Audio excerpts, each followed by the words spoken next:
এক ঐতিহাসিক মাহেন্দ্রক্ষণে দাঁড়িয়ে আছে চট্টগ্রাম বিশ্ববিদ্যালয় ক্যাম্পাস। আগামীকাল সকাল ৯টা থেকে বিকেল ৪টা পর্যন্ত ভোট গ্রহণ হবে চট্টগ্রাম বিশ্ববিদ্যালয় কেন্দ্রীয় ছাত্র সংসদ নির্বাচনের।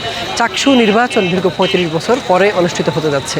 এই নির্বাচনকে ঘিরে পুরো ক্যাম্পাসে নিশ্চিত নিরাপত্তা ব্যবস্থা জোরদার করেছে চট্টগ্রাম বিশ্ববিদ্যালয়ের প্রশাসন এবং নির্বাচন কমিশন।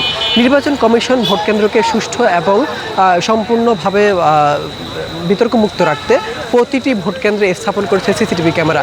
এছাড়া প্রতিটি ভোট কেন্দ্রের বাহিরে স্থাপন করা হয়েছে এলইডি স্ক্রিন এবং প্রতিটি ভোট কেন্দ্রের নিরাপত্তায় ৩ জন বিশ্ববিদ্যালয়ের দায়িত্বপ্রাপ্ত শিক্ষক এবং 2 জন সহকারী প্রক্টর এবং প্রতিটি ভোট কেন্দ্রে একজন করে নির্বাহী ম্যাজিস্ট্রেট দায়িত্ব পালন করবেন। এছাড়া বিশ্ববিদ্যালয়ের 4টি গুরুত্বপূর্ণ মোড়ে বিশ্ববিদ্যালয়ের প্রশাসনের তত্ত্বাবধানে এবং নির্বাহী ম্যাজিস্ট্রেট দায়িত্ব পালন করবেন।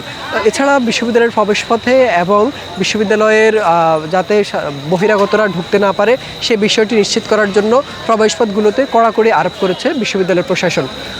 তো এই ছিল চট্টগ্রাম বিশ্ববিদ্যালয় থেকে সর্বশেষ চাকসু নির্বাচনকে ঘিরে যে আমেজ তৈরি হয়েছে সেই আমেজের সর্বশেষ ছিল এই।